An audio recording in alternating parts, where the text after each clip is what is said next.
What's going on, everybody? This is the host of Recover Out Loud podcast, Sean Young. Before we dive in, I want to be clear. I'm not a medical professional. I'm not here to diagnose or treat.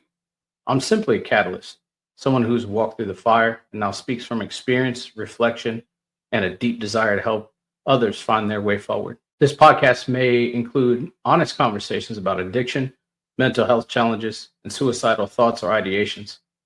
These are real parts of the human experience, and we won't shy away from them. If you're listening, please do so with self-care and self-awareness.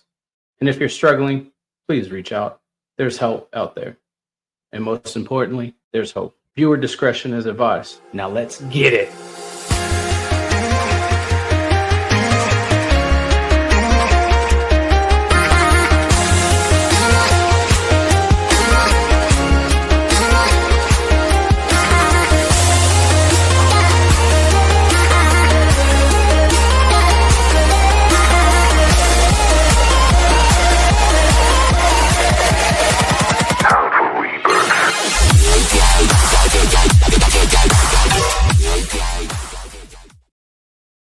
What is going on, everybody? Welcome to Recover Out Loud, episode number 105. We are keeping this train rolling. Today, we got a really awesome and really special guest.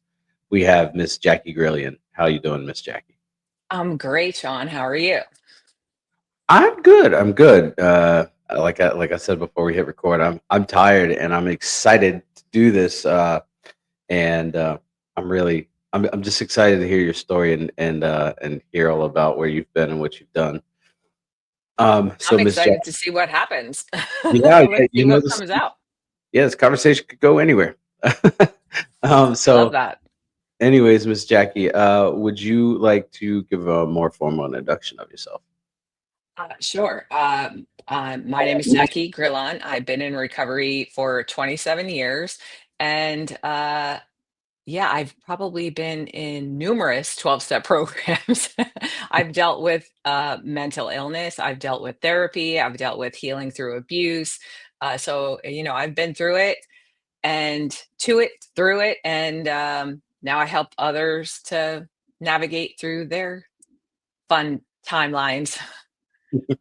That's awesome. I've been sober for about 6 years now, and I find so much inspiration in like the people that take that first step, and they come into the rooms or they admit that they have a problem, they need help. But then I find a much deeper inspiration from people like you that have a significant time under your belt of recovery, and like 27 years is it's no small feat. Like you've probably been through a ton in that 27 years of recovery. And uh,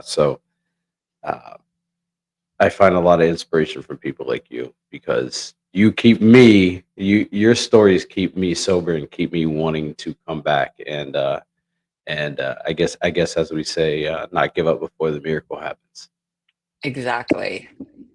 Yeah. So Miss Jacqui, before we dive into it and before we talk about some of the more heavier topics and some of the more topics of hope and all that, how has the weather been treating you down in Florida? It's pretty oppressive, but it's July, so that's to be expected. Yeah.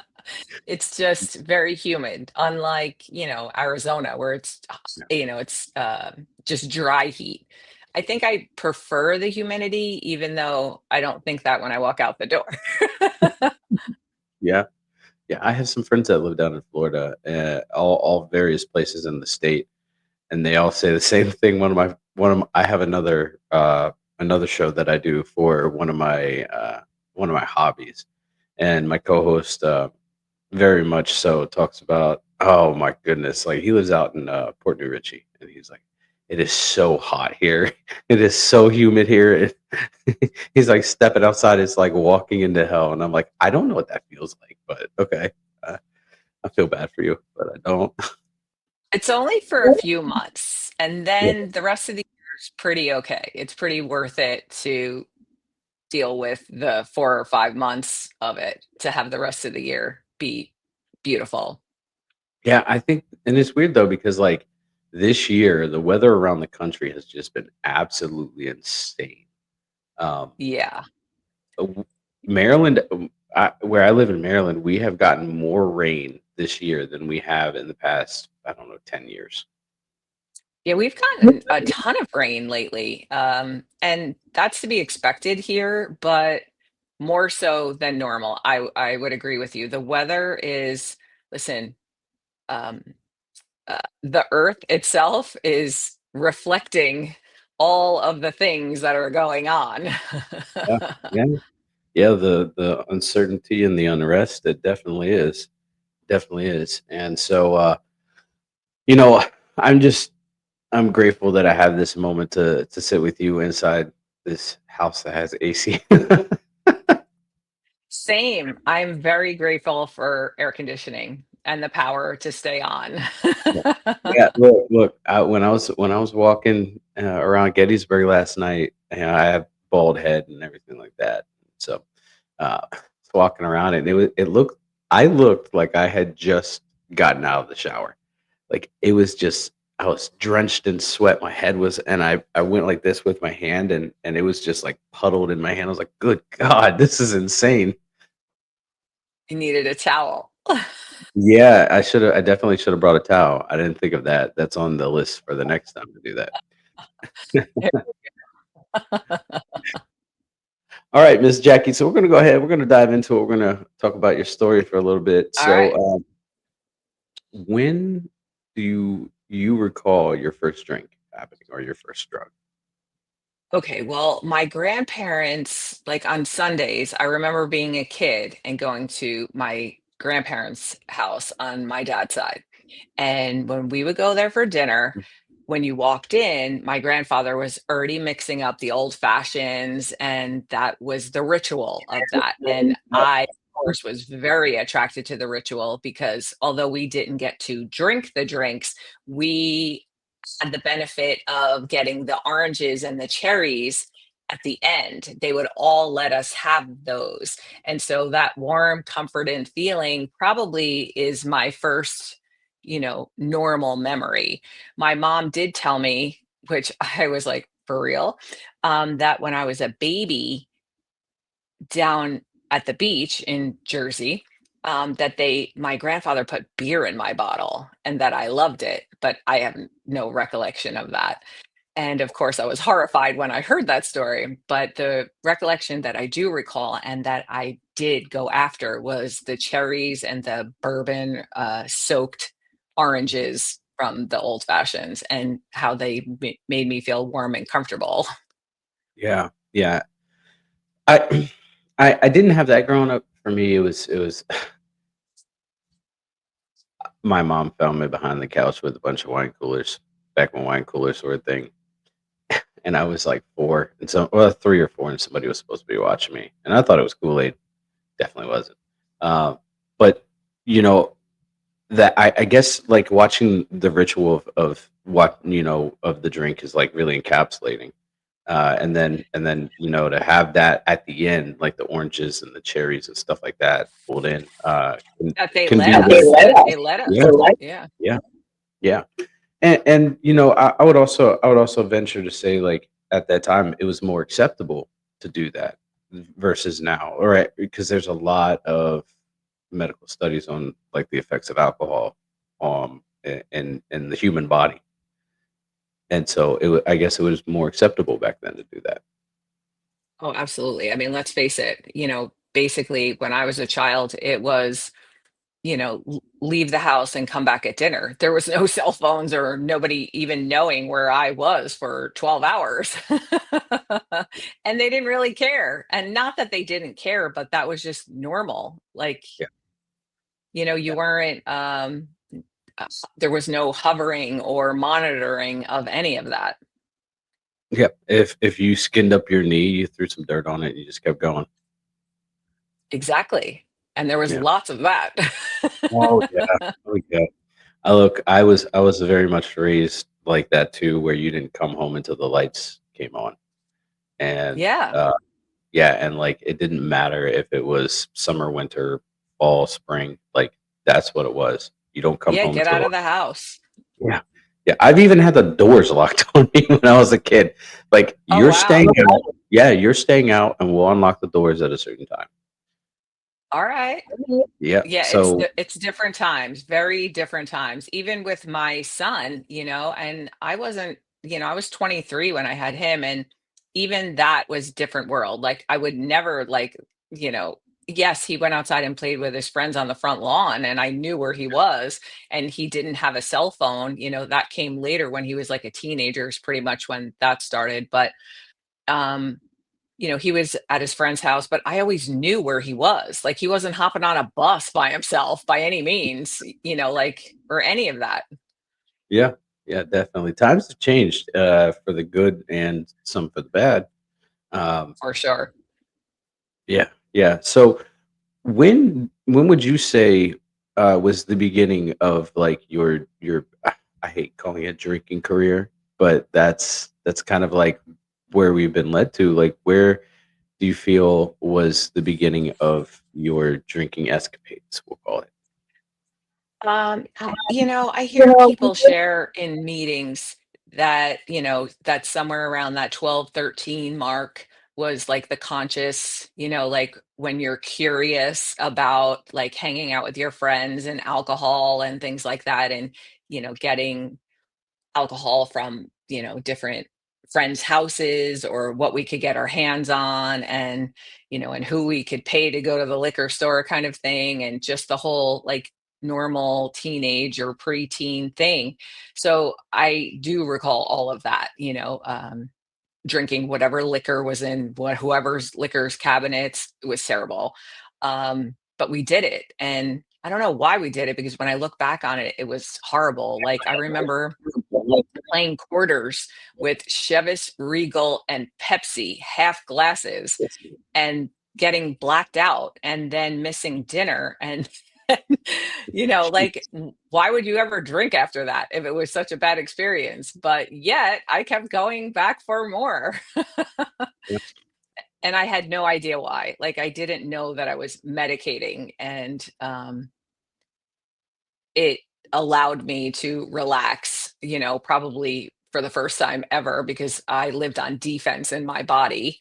yeah, And I didn't know that at the time, but that's pretty much probably when it started. And then it just kept going from there. Was it alcoholically? No, of course not. I did get in tons of trouble. I was always in trouble.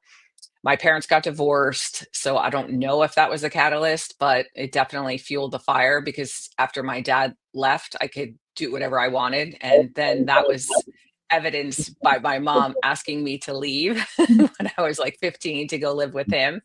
And then the first weekend that I was with him, I went to a party back where I lived in my mom's town where all my friends are. And I mm, got drunk, and people had to walk me out to the car when my dad picked me up. And I was grounded for life when I walked into my dad's house. And it still didn't stop me. I was always grounded, and I would still do it again and still do it again. And every weekend that I wasn't grounded, I was out partying. And of course, it wasn't just alcohol, um, but yeah, so that's pretty much how the escapism went until, again, not alcoholically, but as much and as often as was allowed, when I was a kid. And then when I was an adult and I was of age, anything went after that. I would go to the bar after work. Sometimes I would make it to work the next day, sometimes I wouldn't. The effects and the consequences didn't come until later. yeah, yeah, sure. Absolutely. Um, you mentioned earlier, like when you started drinking, at a young age, that you were kind of, living in defense mode or self medicating, and you can go into it. You don't have to. What was going on at that time that you felt like you had to medicate, or that you were living in defense mode? Well, I didn't know that I was hyper vigilant, right? Which is basically when you're on defense all the time. You monitor your surroundings for safety to make sure that you feel safe. I didn't know that that's what I was doing, but that's how I live my life. When people would say relax, there was no such thing as relaxing. That has to be a conscious effort and decision to do. Yeah. um, and I didn't know that I came from trauma or abuse or things like that. Like I knew, like my dad yelled a lot and he would like line us up to spank us, and my mom would leave the room. And I didn't know that that was abusive. That was normal to me. Things that happened that were abuse, emotional abuse, like from my mom's inability and her own undiagnosed mental illnesses, because, I've only been recently diagnosed with ADHD, and I can clearly see how my mom probably had it. And she lived on defense and monitoring, which is part of ADHD. And to realize that like 90% of my personality was ADHD, but all of those things, like I was a picky eater because I have sensory issues my whole life. So I got shamed for that. I got shamed for, whatever, you know, different idiosyncrasies that had. I talk fast. I'm very loud. I've always been called too much, too loud, too this, too that. So I was always shamed for that. And then, of course, I went to Catholic school, and then the nuns shamed us for that on top of it Yeah. all. So I was getting shamed left and right. So, of course, I'm going to medicate that at some point. Yeah. Oh, absolutely. Absolutely. I mean, how could you not? I The, mean, when you're basically told from everyone, including your parents, that it is not okay or not even safe to be who you are. Yeah. oh, I understand. I understand. I understand completely. I can relate to that. And I can relate to a lot of what you said, but I can mainly relate to what you said about how you felt like it was normal, right? Like when I was growing up and I was a kid, the things that happened to me, I was like, this, excuse my French, this shit's happening in every household, right? Like I'm not just Yes. dealing with it; it's everywhere, and it just wasn't true, right? Like I thought that I gained my parents' love by the pain that I went through. Yeah, and it just, and I thought that that was just universally accepted, and it wasn't, and it wasn't normal, and I wouldn't find that out till later on in life, to like my early 30s, and I'm just blown away by the fact that like all this stuff that happened to me when I was a kid wasn't normal, and it sounds like the same thing for you. Yeah, absolutely. I mean, listen, it's 27 years later, and I'm still connecting the dots. And I've done a decade of therapy. I've done a ton of work and healed a bunch of trauma and abuse and things like that. But how I labeled those connections was inaccurate. Like now I can clearly see, like my mom's, a lot of my mom's, her own mental illness was probably her ADHD. And now it's very clear. It wasn't clear even when I got sober, like I blamed her. Of course I did, and, I wasn't taken care of. I wasn't protected. And the same thing with my dad, but they didn't know how to do that. And I get that. But now I have a better understanding of the why, because when I first got sober and, first going through the steps and things like that, and even in therapy, I was appalled that I was shamed and belittled and basically gaslit and things like that. And I can have compassion and understanding for other people's illnesses and things like that. And I would say that my mom definitely had some kind of mental illnesses or whatever, but I couldn't get past the fact of like the shaming part. Like, how do you shame your own child? Only because I had a child, and I never wanted him to feel like that. But I also know, if I'm taking full responsibility of my own healing, that my ADHD, or undiagnosed ADHD at the time, even when my son was small, was when he would just be a 3-year-old or a 5-year-old, and I would get irritated or upset. I would yell just like my dad yelled. And just because, my dad or I yell doesn't give us ADHD, but in my case, it was a dysregulated nervous system. And so my inability to deal with my own nervous system made me um, project that onto my son and yell at him. Like, do you know what I'm saying? Instead of just being there with him and allow him to be a 5-year-old or what have you.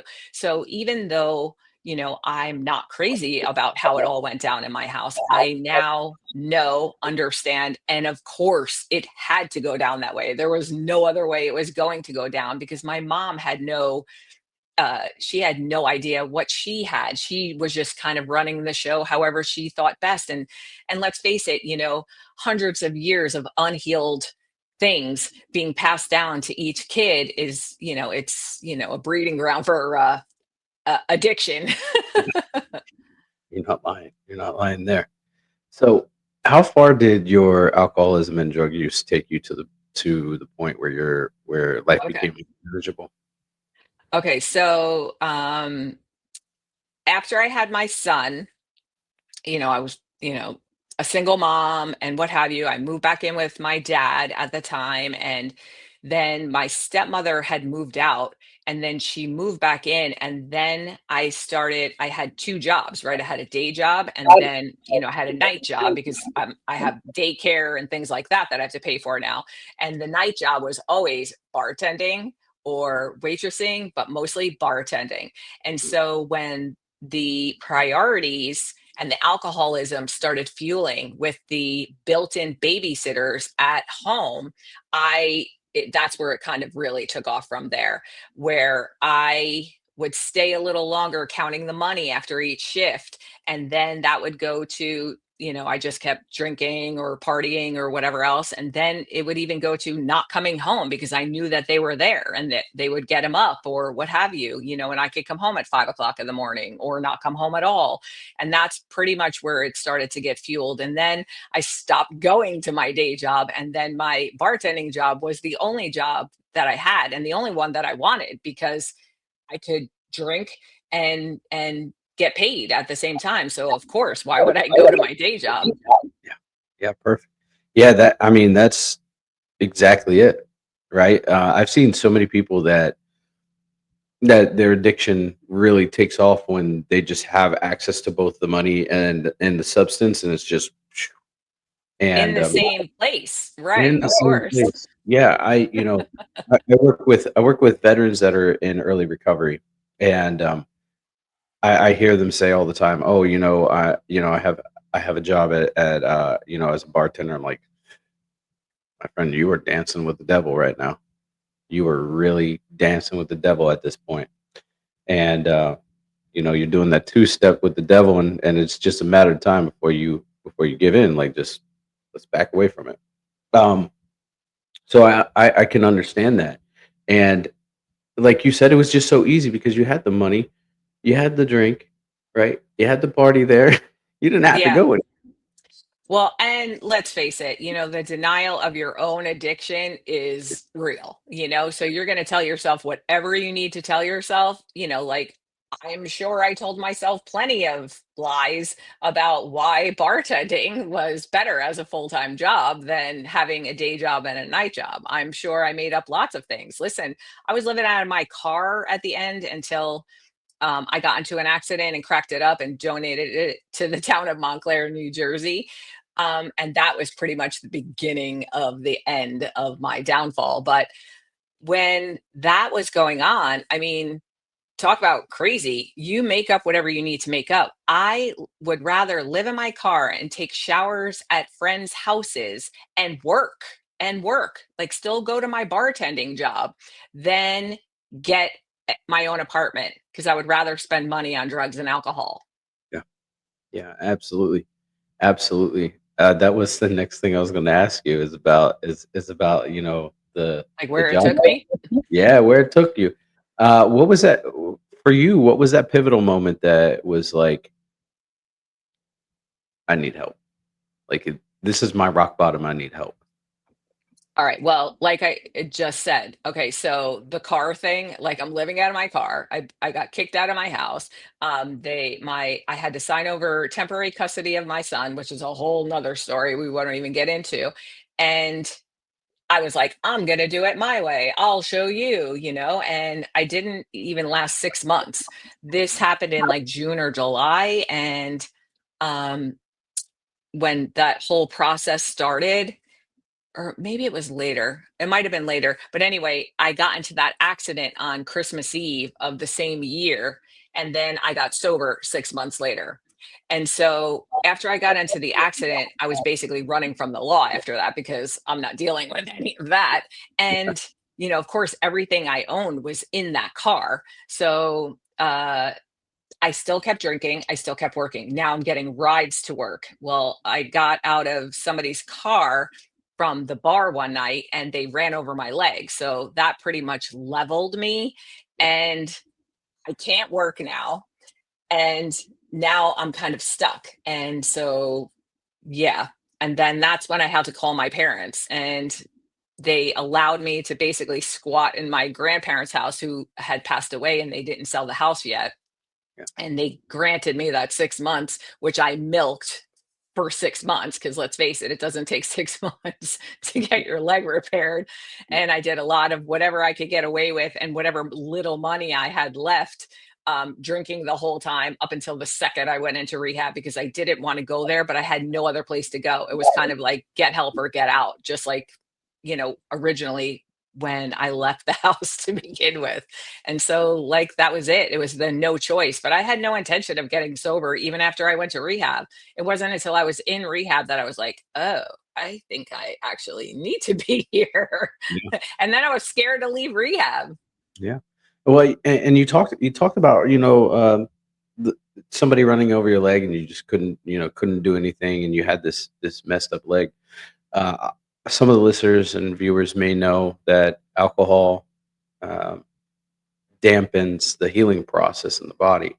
It almost damn near prevents it from happening. And so you're fighting more of an uphill battle when you have an injury and you are consuming alcohol. That's why they say, hey, don't drink on this medication because it's not going to help you. I mean, that's absolutely true. It prevents you from healing. So Right. I can imagine not just the addiction, but you're in a ton of physical pain. Yeah. And I'm smoking cigarettes, which is terrible for healing anything in your body. Um, and I'm in automatic pilot, right? I'm in survival mode at its finest. I am in fight or flight, and I am fighting to tooth and nail to the very end Just got to, scratching and to clawing. get there. Some people can go willingly. I'm a fighter. Yeah, absolutely. So you mentioned that you entered in recovery, or into rehab, and that was kind of like the moment that you're like, oh, life is a mess right now. Um, Yeah. Talk me through that moment. What was exactly about that moment that made you realize, like, man, life is rough right Oh, when you're sitting in a charity, not charity care, but what do you call that? Like a state-run facility, now? and you're sleeping on plastic mattresses, you kind of know you're not in a good place. And of course they get you up at 6 or 7 in the morning and they have you cleaning the bathrooms, and it's disgusting and it's terrible. You're not in a good place. But when you are in your session with your therapist, case manager, whatever they are, and you're telling them you're just drinking because you're depressed, because of all the things that have happened in your life. And they tell you, and then you're basically asking them for depression medicine, but not because you want to take that, but because maybe it would explain everything, that my brain chemistry is wrong or something, which funny funnily, I don't know the word there, enough, it actually was, but nobody knew that or diagnosed that for 20 something years later. But she looked at me and smiled and said, "You're not depressed, honey. You're an addict." I was like, "Oh no." And so I think that's when it started, where it started to hit me. Even though I still didn't want to believe it, I had every intention of calling the drug dealer and going to the liquor store when I got out. Um, and then something happened along the way where I didn't, and I went to a meeting and I raised my hand and my sponsor appeared, and we started on the journey of recovery that I still cannot believe to this day that it's been this long. Right, right. Um, what was that first meeting like for you? Because I know it's different for everybody. Some people are very much in denial when they walk into the rooms. Other people are like, Yeah. I just need it. Okay. Well, I first of all, I was in rehab for 30 days. So I had, 28, 30 days clean when I got out. And so going to the first meeting, I still had no intention of staying sober. Like in my mind, if I had my way, I was, as soon as I had money, going to call the drug dealer for sure, and absolutely going to the liquor store. But I didn't even have money for that. I had nothing. So um, I went to the meeting with my own ideas, obviously. And, I don't know where or what got me, but I still planned on it even for weeks and months into that. Like I still wasn't in, I still had whatever they call in AA reservations, Yeah. lots of them. Yeah. And I really wasn't going to tell anybody about that, but I definitely had them. And at the first chance and money that was available to me, I was going to take advantage of it. And then when I did have the money and the advantage and the time to do that, I, you know, whatever was like in me, I just knew I was done. And I don't know how to explain that, but anybody else who's sober that knows or has tried to get sober a million different times or relapsed a million different times, because let's face it, I've tried to stop drinking and drugging plenty of times before I ever went into rehab. I just was unsuccessful at it. It doesn't mean that I didn't try. Like I knew I had a problem. It wasn't until I actually tried to stop one time that I realized that I was screwed, that I couldn't stop, because I always thought and told everybody else who would listen, I can stop anytime I want. Yeah. And it wasn't until I tried one time that I realized that I couldn't. And so I knew all of this, but I wasn't done. Like you can't make somebody done with anything at 1 millisecond before they're done. There's nothing you can say, there's nothing you can scare them with. It's just it has to be something deep inside of them that they're just done with that particular substance or whatever it is.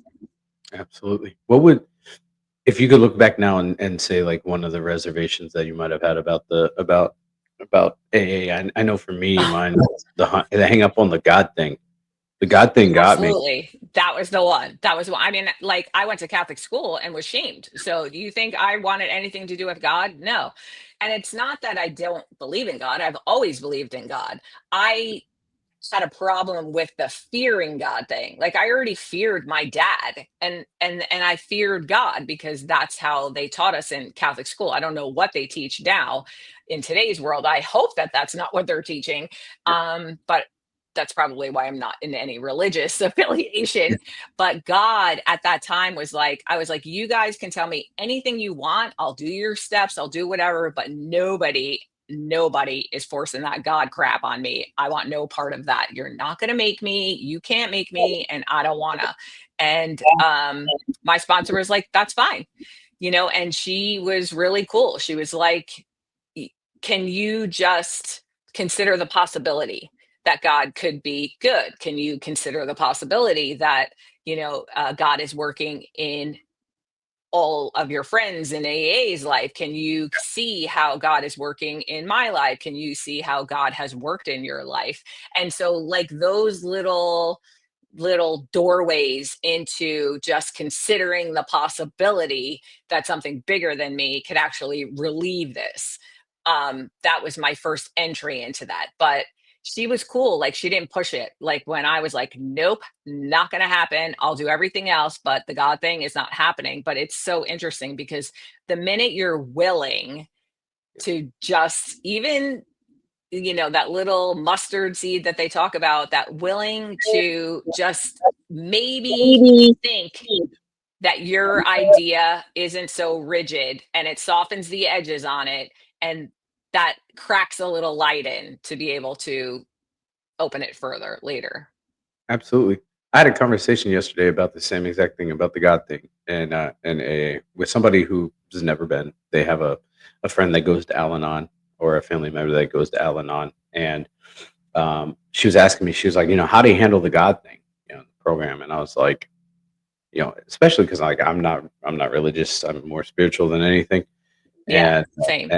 and I say, hey, look, there's a chapter in the big book that's called We Agnostics, right? Like talks about it, right? I'm not agnostic, but it kind of follows along the same path. Well, also my recovery and my journey in recovery is very personal to me, and it's in between me, my sponsor, and my higher power, whatever I choose that to be, whatever that looks like for me. And the person I was talking to with was like, "Wow, I didn't even consider that." I'm like, "Yeah, yeah. It doesn't have to be, out there for the world to know. I mean, obviously, I'm here. I'm a public figure. The world knows about it, right? But those more intricate parts of it are in between me, my higher power, and my sponsor. And so, yeah, it's just it's a beautiful thing when you start accepting, and then this thing that we all humans hate, the surrender word. Yeah. Well, when you come from my world, there is no surrender. Surrender is weak.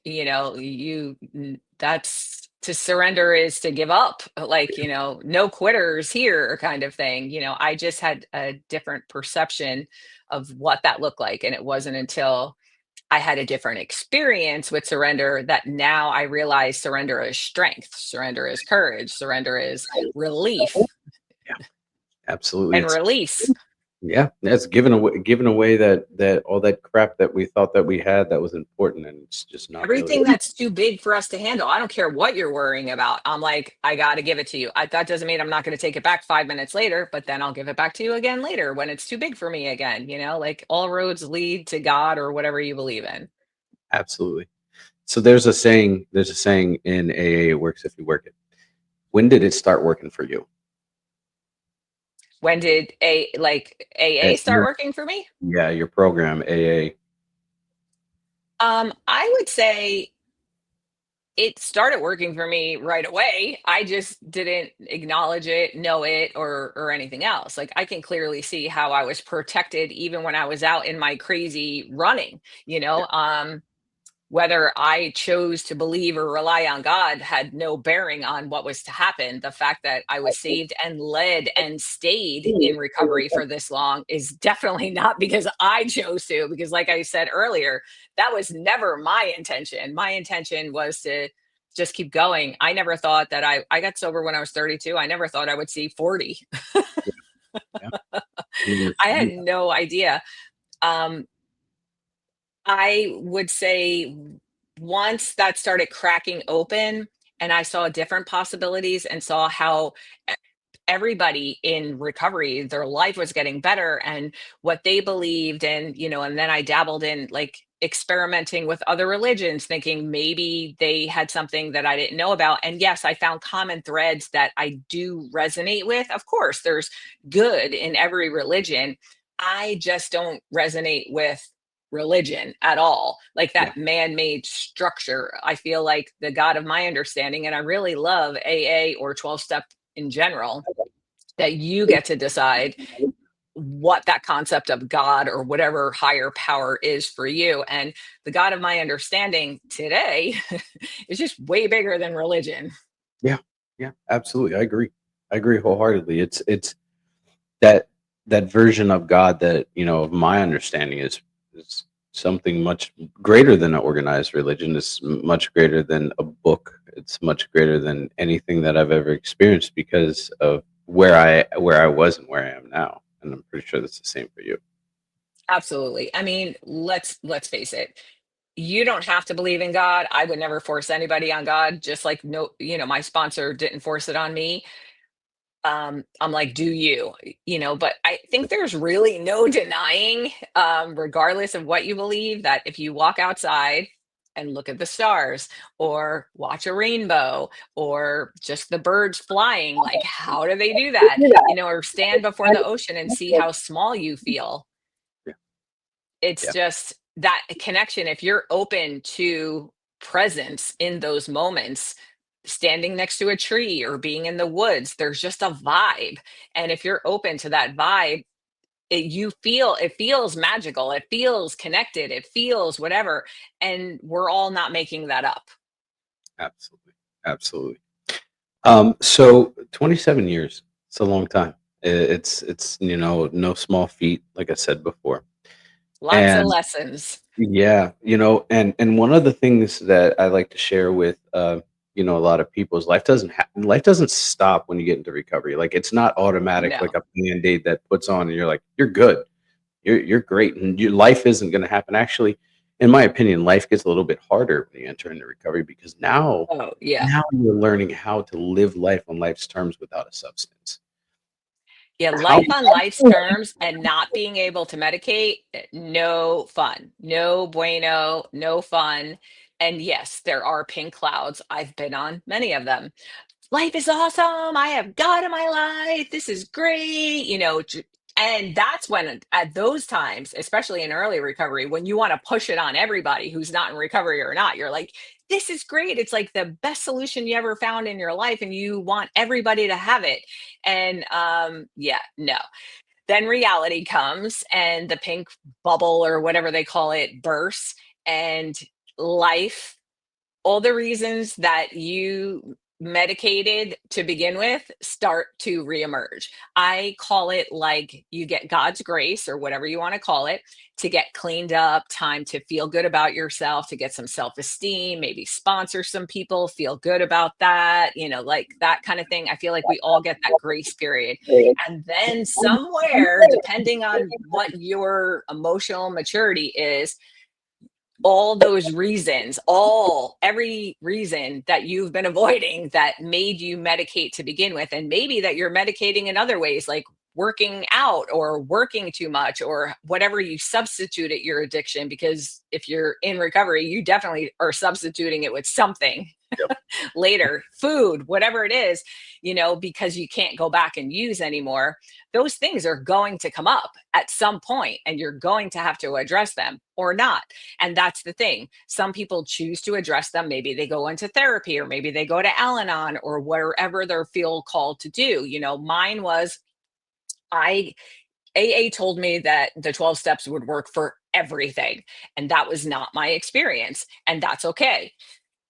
Yes, I feel like I can apply the 12 steps to everything, except when you do and you still feel like you're going to die inside, then you need outside help. And some are sicker than others. And I am just one of those people. And when I couldn't step my way out of my stuff coming up in AA, I went to Al Anon, and Al Anon was great. It did help me to say no and to follow through on the no with people pleasing and being a doormat and things like that. But it still didn't take this emotional pain that was still coming.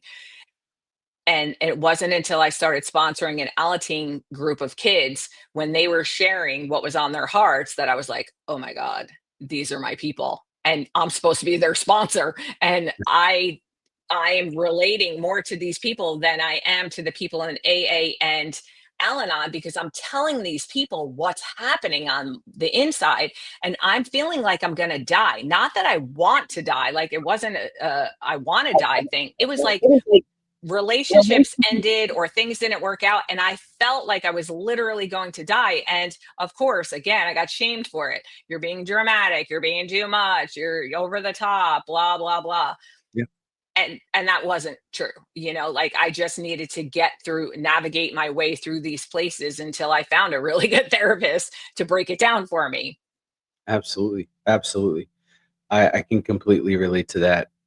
I see a lot of people in early recovery or even in recovery in general that don't necessarily talk about dual diagnosis when they get sober or they get clean. How do you feel about dual diagnosis? Well, first of all, of course, I judged it just like I judged medication for 27 years. And my son's had ADHD for a long time. I don't judge people who have to take medications, like people who are depressed and need an antidepressant, or my son who has, whatever. I don't judge that, but I judged it for myself. Like, I don't need medication. I'm good. I'm strong, and you don't need that. So when you're coming from judgment, you're not really open. There's no willing, there's no open, because you've made up your mind that it's not for you. And so, of course, life will teach you later or level you in some way later and show you how you have no idea what's right or wrong for you, or even what's going on with you, even when you get help. So that's why I think it's really important to not let other people, even your own sponsor, tell you who you are. You Yeah. need to find this out for yourself. Do the steps. Yes, you're going to inventory and you're going to do all the things. And I still value 12 steps, I would not be conscious right now without them. I I will agree. always be grateful and always need them and need to be active in those groups. However, I do feel we're all human, right? Sponsors are human. They're not doctors, they're not lawyers, they're not medical professionals. And so they're going to be human and they only know what they know, just like my parents only knew what they knew. And they're going to sponsor how they were sponsored, whether that's good for you or not. Even if they believe they're not doing it cookie cutter, let's face it, you're going to phone it in at times and be cookie cutter. Like, oh, well, if you're not going to do this or you're not going to do that, like I never subscribe to the sponsor that call me every day. That's not going to be me because let's face it, I'm not doing that. And so that would never be my sponsor. My first sponsor was very tough, but she wasn't like rigid tough. I was rigid, but she wasn't.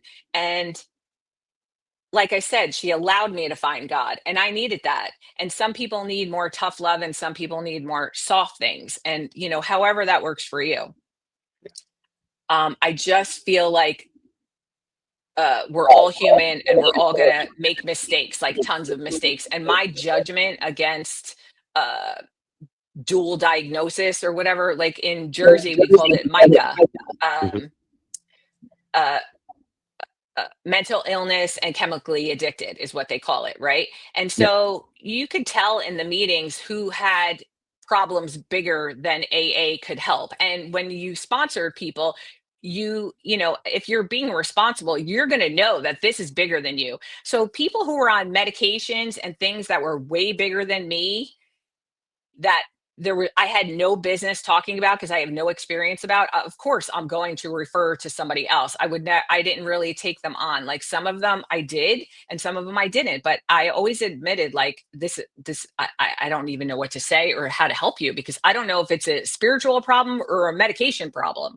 And so that's where it gets tough. And like I said, I had my own judgments that I was working through that I didn't even work through until recently. And that's decades later. So, Absolutely. Absolutely. I would agree.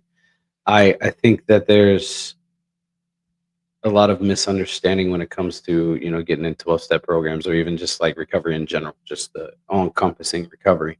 You yeah. know, people think that, you've got it together, you figured it out, and you're set to a standard. And while we are set to a standard because we set ourselves to a standard, um, people tend to forget, and we even forget that we are human and we're fallible. Yeah. Are very prone to making mistakes. And so I'm glad that you brought that up, and I like to say, we're people in the business of people. So people are going to people, and things are going to happen. Egos are going to get in the way, and so sometimes, we just need to remember that we are human, and to give ourselves a little bit of grace. Um, Yeah. so how does life look now for you? Because it's drastically different. 27 years, time difference, a lot of work put into your recovery. What does life look like for you? Okay, so like I was mentioning, with a lot of therapy and a lot of connecting of the dots of the reasons why I medicated to begin with, because that has to be done. You're not going to get that in a 12 doing the steps. You're going to start to get that because you're starting to take responsibility for who you are. But like I said, somebody like me needed to have the version that's probably in ACA more than I needed the version in AA 12 steps to help me really understand me. But AA gave me a foundation to understand who I was. The Where it kind of went left is that AA is all about get out of self. Self is the problem. Get out of self. Do things for others, which is good. You want to do things for others. When you're a doormat, people pleaser, undiagnosed ADHD, doing things for self is my lane. I want to do for you because if I'm doing for you, I get to avoid me. So I can check it off my 12-step box, but I'm not healing anything. I'm going to go out there and I'm going to speak and I'm going to sound good and I'm going to do whatever, but it's all a facade. It's not for real at all. So that's not really going to serve me.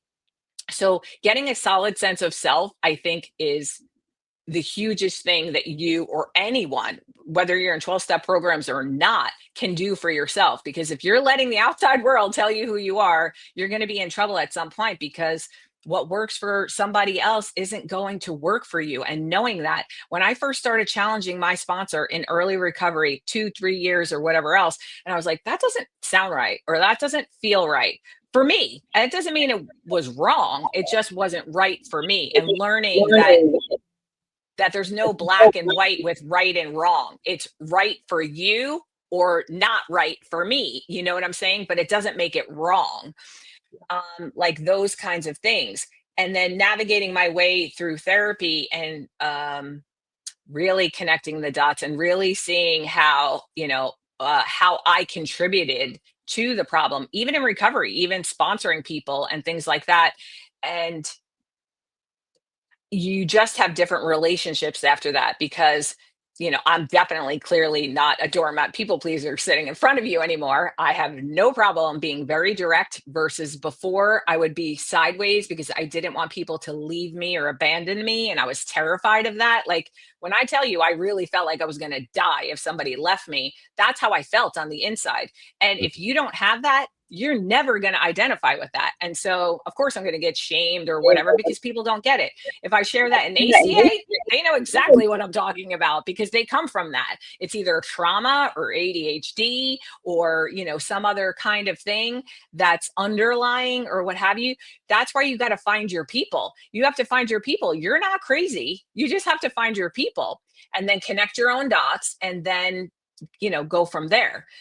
But if you don't and you're in the wrong rooms, like 12 steps are great, but you have to find the right room for you. Even if you started in AA, maybe Al Anon is your room, maybe ACA is your room. I don't know what your room is, but I'm glad that I bottomed out the way that I did, that I had to go to the different rooms to realize that those Alateen kids were my people, which in essence is like the ACA program, because those are my people. Yeah, You got to absolutely. find your people. Yeah. Yeah. I know a lot of people that will go to one meeting and they're like, AA isn't for me. I'm like, how are you to, hmm. And this is exactly how I would approach it. I would literally do all that and I'd be like, okay, if you had a medication and it didn't work for you, would you try another medication to see if that worked for you or another one or another one? They're like, yeah. I'm like, this is the same thing. If you go to a meeting and it doesn't work for you or you just don't get anything out of it, go to another one.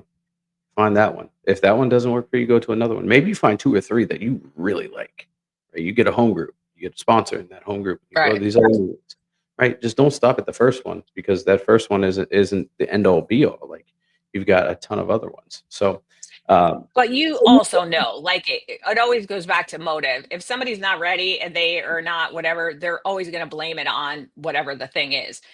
I love that in early recovery, I don't know if it was my sponsor or somebody else was basically saying, give a meeting 3 tries, right? Because you could be having a bad day, maybe they're having a bad day, but if you go back 3 times, you're going to know whether that meeting is for you or not. And, and go, just like you have to go find whatever God or whatever you believe in that's bigger than you. And I really hope that everybody out there in your audience has some kind of something bigger than them that they can rely on, because life is too much and life is even more too much now than ever.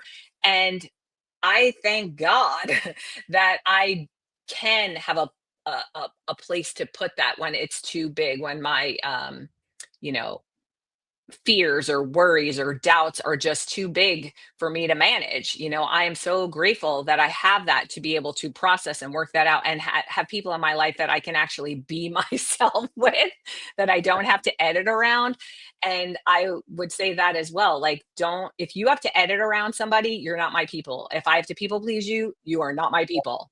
That's it. Period. End of story. absolutely, absolutely. If I can't agree anymore with you because you just nail in the head, nail in the coffin. Um, what bit of advice or suggestion would you give to somebody that's entering into early recovery and they're just kind of new into all this? They're like, I don't know where to go, what to do. I would say we're so hard on ourselves as it is. And we have so much shame and guilt when we're doing that. And it's easy for me to say, give yourself grace, but it took a really long time for me to give myself grace.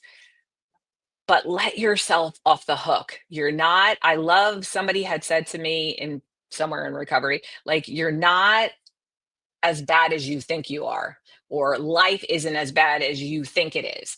And I like that, right? Because if we're so hard on ourselves and we, make things in our head bigger than they actually are, problems or otherwise, that kind of let me off the hook. That was probably the beginning of realizing that maybe everything I think isn't true. And I really wish Yeah. they would teach that to kids in school, because I think that's very valuable information. Because before I got to AA, I believed all the crazy that my mind would tell me, right or wrong. I believed it. I didn't know that a lot of what we think is a lie, in the respect of, it's not necessarily a lie, it's what your brain is telling you to keep you safe. Now, that could be ADHD, it could be your ego, it could be however you want to label it, but everybody's brains lie to them to keep them safe in the fight or flight or whatever, in that old school animalistic way. We are still there. We're just not living in that world anymore. And to know that everything that you believe is not true would have been very helpful early on. Absolutely. I always say feelings aren't fact. Absolutely. And And I get a even lot though of they pass, it's still, some of that stuff is ingrained in you and what you believe, and takes a while to undo that. Like the God thing took a while for me to undo the beliefs that I had. yeah, absolutely. Absolutely. I agree wholeheartedly. And before we close the show, I always ask my guests this one final question because it's so important to me in my daily life. What are three things you're grateful for today, Miss Jackie? I am grateful for, it doesn't even have to be three. No. I'm grateful for every single thing that I have had to endure and live through, good or bad, however I have labeled I it, have labeled it. because it all led me right here. I would not be the person having this conversation now if I didn't go through the pain, the turmoil, the all of it. And, of course, 27 years ago when I went to my first AA meeting and they were like, let us love you until you can love yourself. And I was like, who the heck are you? But I had no concept of love for myself. So I didn't understand that they were basically saying that, because you don't have love for yourself. Let us love on you until you can. But learning to be grateful for the pain and for the agony and the misery and the misfortune in your life, that's huge. I never thought I would be grateful for any of that. I never thought I would be, when people would say, oh, I'm grateful for AA, I'm a grateful alcoholic, I'm like, I'm never going to be a grateful alcoholic. I'm grateful for all of it, every last dirty little detail, because it all had to happen and continues to have to happen. Absolutely. I couldn't agree. I couldn't agree more. I say that a lot. People ask me, would you change one thing? No, because if I did, who's saying that I wouldn't be here? So I Exactly. agree. I agree, and I wouldn't change anything because those are the lessons that built me to be who I am today. So, Miss Jackie, I want to take a moment and say thank you for sharing your experience with us. Thank you for sharing this a little bit of time with us and just hanging out with us today. And I'm so grateful for your story, and I'm so grateful for a human being like you. Oh, thanks. It's been an honor to be here and a privilege. Thanks. Absolutely. And everybody, thank you for hanging out with us. Thank you for sharing this time and this space with us. And until next time, be kind to yourself, be gracious to yourself, and love yourself. You are loved, you are worthy, and you are worth it. Have a nice